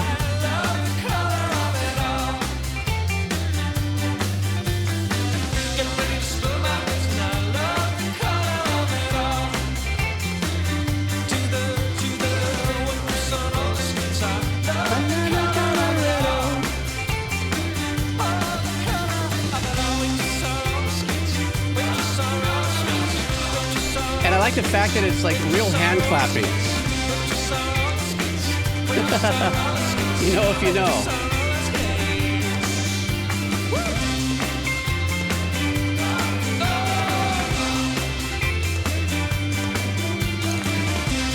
Did you hear the little castanet?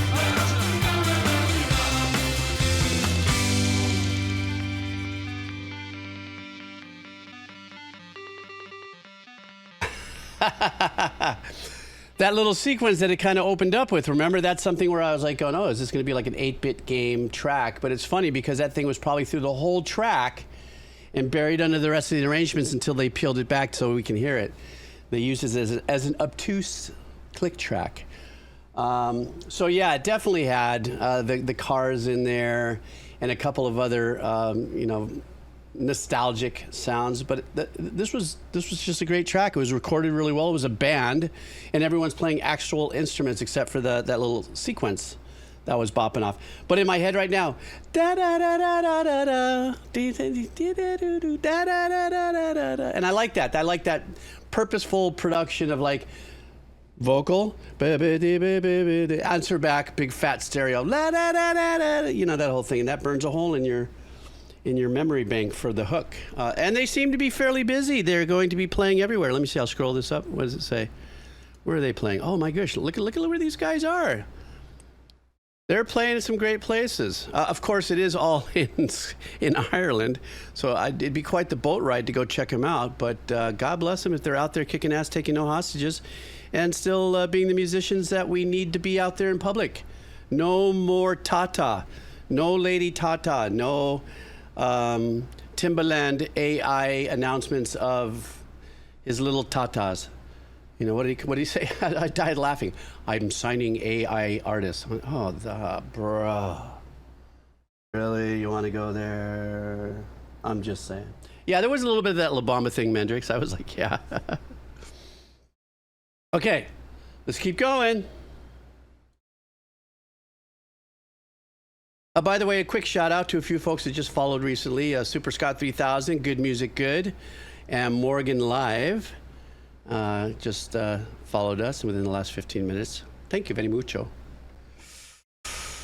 Alrighty, here we go. Next up on the Wheel of Cheese. And repopulation. And away we go. Ready? We spin. Oh, or maybe we're high. Here we go. All right. Sorry. Wow, this is one hell of a day for me. Lens Muse. Lesange Muse. Lesange Muse. I think that's how you say that. Lesange Muse. Lesange, how are you? Congratulations. You be winning. And we are going to be listening to... Alrighty here. Oh, I just got through. We're going to be listening to a song called Get High. The artist is ATB. Here's a classic from ATB, a DJ that has some nice trance hits. One of my favorites may be appropriate tonight. Love to you all. What are you saying? What are you saying, LeShans? Let's go. Let's all get high.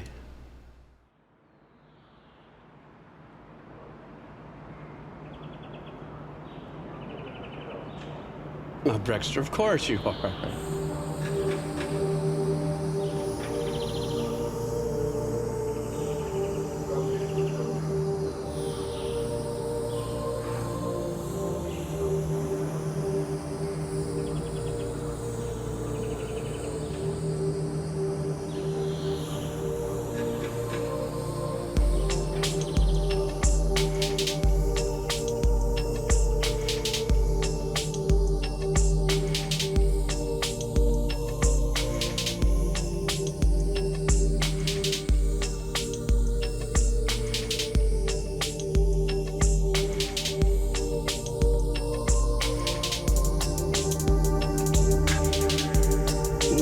Those old analog pad tones.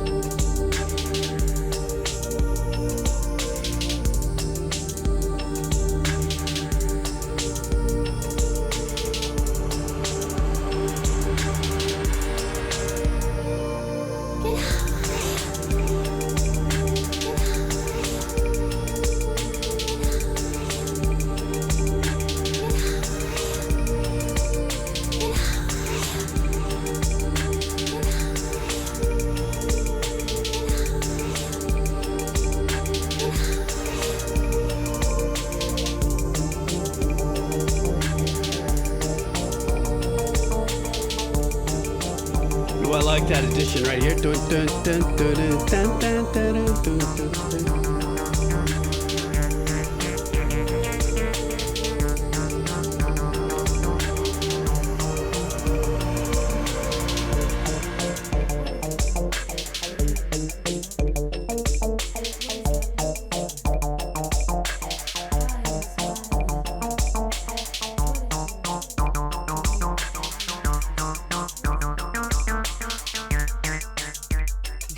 I love the flexing on the enveloping. Get high. I believe that's what they'd be using for that sweepy opening sound. I think it's an envelope flex. I don't know. I'm not anywhere near attuned to that.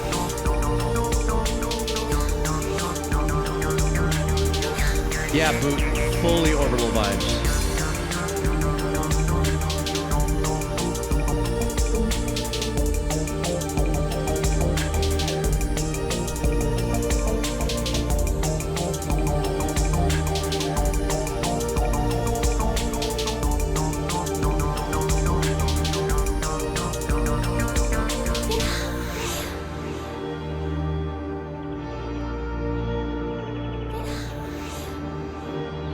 I love the little ghostly get high.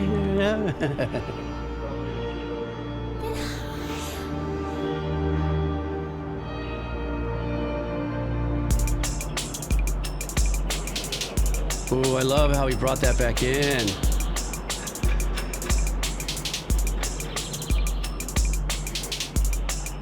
So trance-like.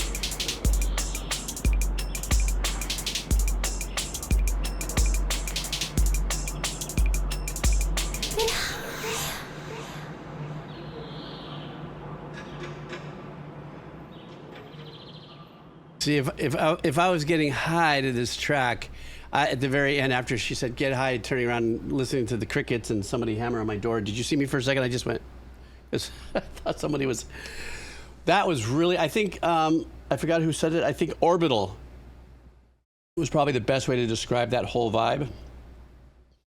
And I like the delicate use of the trap work that he had there. That I think is probably a signature thing. I don't know anything about this artist or this DJ. Obviously, if you're doing this style of music, traps are your thing, or percussive sound design. But I really like the integration of this particular trap kit in the way it was programmed. And of course, nostalgically, there's some great analog pad vibes that are there. I think I forgot what Ginger said. I kind of like the word he used. What did he say back there? Acid pad. That kind of thing. I dug it. I was tripping. I wasn't tripping. But I forgot for about 10 seconds that I was here in front of us. I was like, oh yeah, I forgot. Of course, a lot of that probably has to do with age. And here comes the emotes. Okay, next up. Okay. Let's go back to some Willy. Thanks, Leon Lessons. Always appreciate having you hanging out here. Okay, here we go. Redo the cheese. We re-up the cheese. Oh, that's bizarre. The cheesy wheel splits in a very unique kind of... Is it me, or are you noticing that like some of the shape of it isn't well distributed? Could there be a glitch in the matrix? Is it me? Or does like the slices on top look a little thinner than the... No, I'm just so high on cheese. Here we go. And the winner is... Ginger! Not rigged. Not rigged. Let's see what Ginger wants. Ginger would like us to check out... oh, how nice. We're going to be listening to a polka. So, this is going to be really unique here. He said all of a sudden he changed his choice of song. He goes, I love this cover so much, just a little more than I love the original. So guys, this is a cover of the band Black Sabbath. The song is Changes, and it's covered by Charles Bradley. This is going to be unique. All right, let's go. Am I right? The last tune you're going to do for us is Changes, which is a tune by Black Sabbath. You don't strike me as the average Black Sabbath fan. How did this tune cross your path? Mr. Tommy Burnett asked me to do this song. Never heard of the guy, but the lyrics was so powerful. And that was going through the crisis. My mom was very ill, and I was watching her suffer, and this hurted me to my heart. And I didn't want to do the song, but the first verses was very hard for me to learn because I didn't want to accept it. But when I saw my mom, when she took her last breath, the second verse just came so natural. I didn't have to rehearse it. I didn't have to think about it. I look at it when she said her last goodbye to me. And boy, even today when I sing that song, I get truly emotional in that. Well, it's a beautiful version, man. They're gonna. I think they'll all agree with me once they hear it.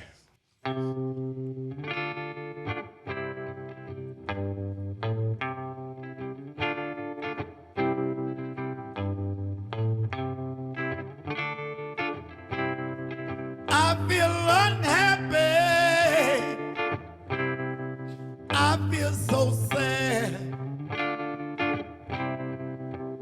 I have lost the best friend that I ever had. She was my woman. I love her so. But it's too late now. I let her go. Listen now. I'm going to change it. I love the vibe on the guitar. I'm going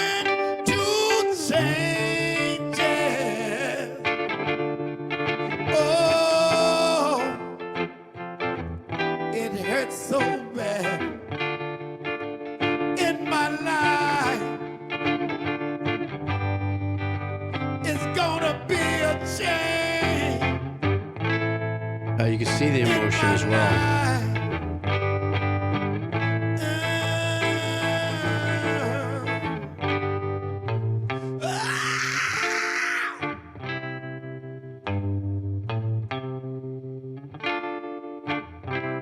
We shed the years, we shed each day,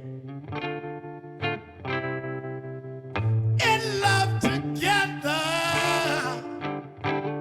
we found a way, but soon the world had its evil ways. Oh, that's heavy. My heart was crying. Love went astray.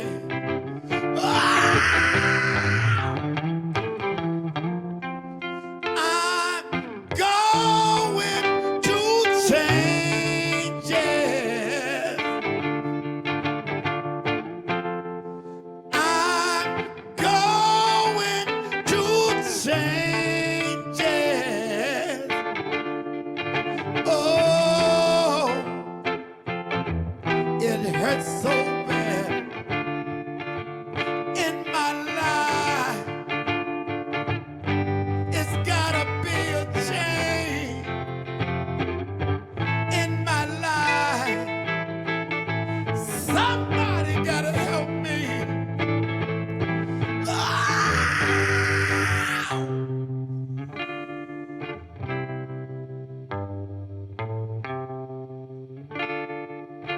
And this is the part that hurts me the deepest.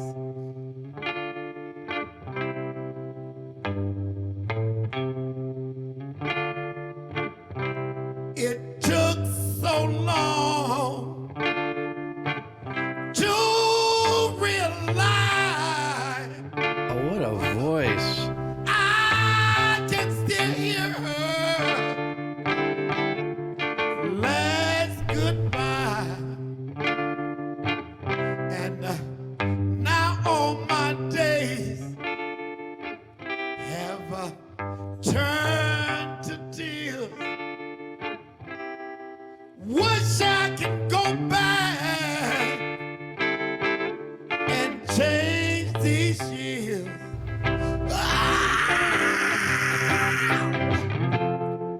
I'm going to change it. I'm going to change it. The continuity of his It tone. hurts so bad Unreal. in my life. It's gotta be a change in my life. Somebody gotta help me.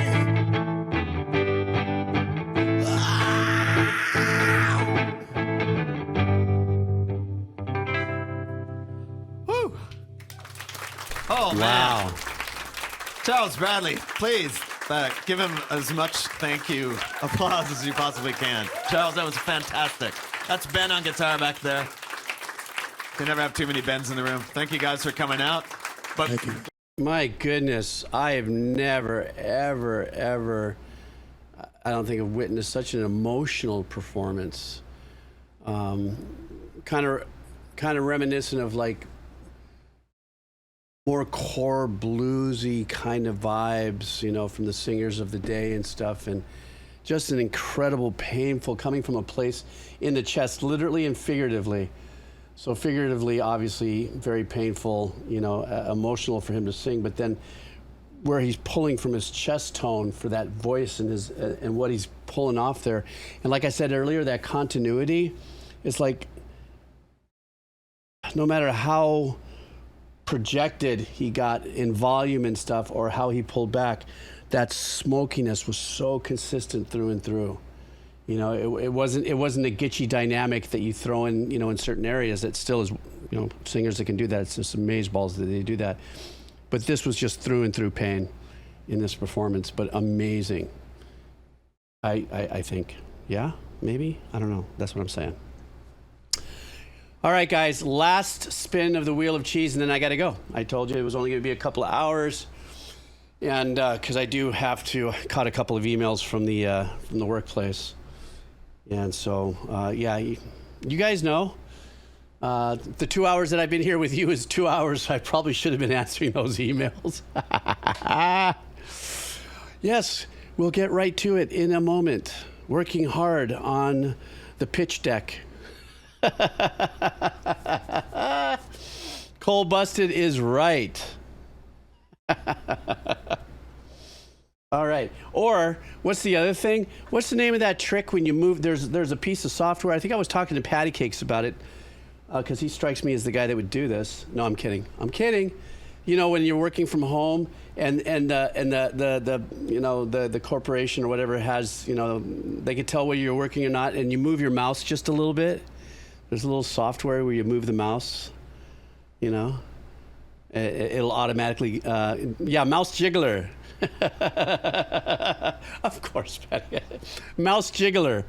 It's a software. It would be a mouse jiggler software. I might have to get that. As my ex-wife used to call me. Oh, look at my little mouse jiggler. All right, TMI. Next up here on the final spin of cheese. Let's go. Deflect. Pull up.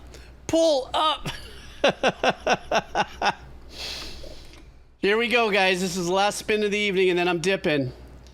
Okay? Here we go. Oh, shit. Who's the winner for the last Cheesy Wheelie Speedy? It's... No, it's not rigged. It's not rigged, I tell you. It's not rigged. It's not rigged. Oh my goodness. That's hilarious. And oh, this is okay, let's see what we got here. Before I look at her suggestion, why don't you guys pipe in and tell me what genre you think it'll be? I'm gonna wait a second. I'm gonna have a little snack here for a second. You tell me what you think SB's genre is gonna be when I listen to it. Turn up. Think so? Deathcore, Celine Dion, Mosh Potatoes, beat poetry, tribal music. You're all wrong, by the way. Uh-oh, we're being called out. Kazoo metal. All right, guys, she just shots over the bow. We're all wrong. Now we're going to have to see what it is. Oh, really?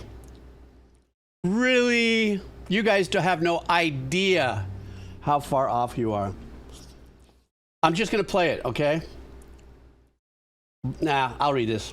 Morning, Katos and Naba. Not my usual style, but classic Aussie rock for a cheesy day, but also relevant. This track was written in the 70s, but is about how the world has taken a turn for the worse of all the chaos in society, to the point where watching the nightly TV news was like watching a horror movie. Guys, this is SB, the final cheesy winner here before I dig out. The name of the track is Horror Movie. The name of the band is Skyhooks. Guys ever heard of them? If you haven't, we're going to now. Let's go.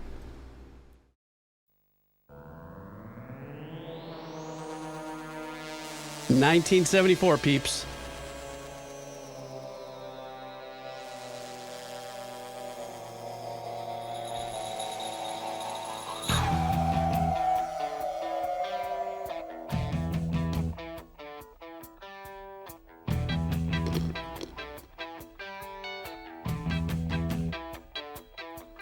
Watch a horror movie right there on my TV. Horror movie right there on my TV. Horror movie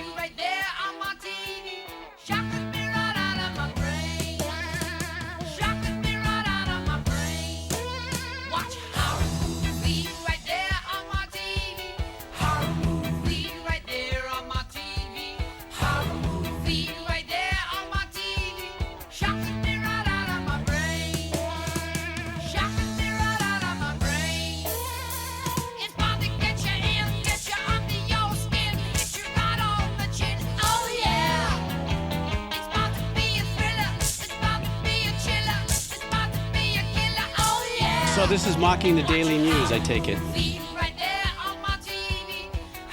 Everything is such bad news.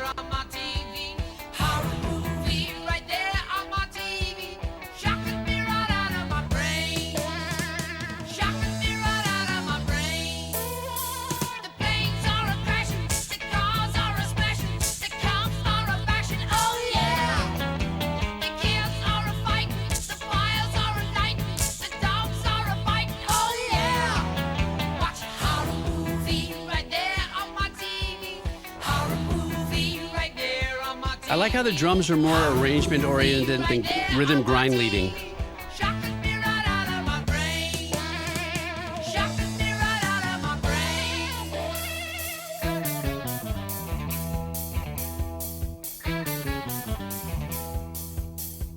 Really nice lines there.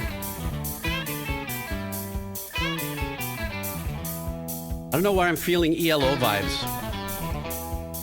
Or maybe a little Edgar Winter.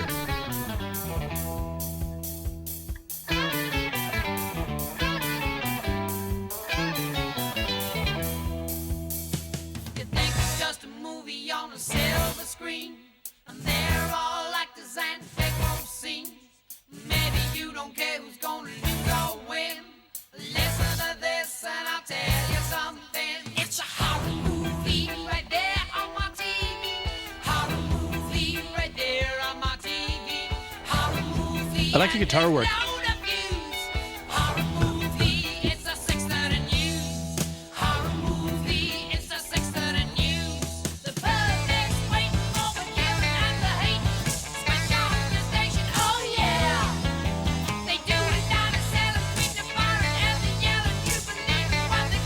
think it's a 3-guitar band, or is this maybe some overdubs on this?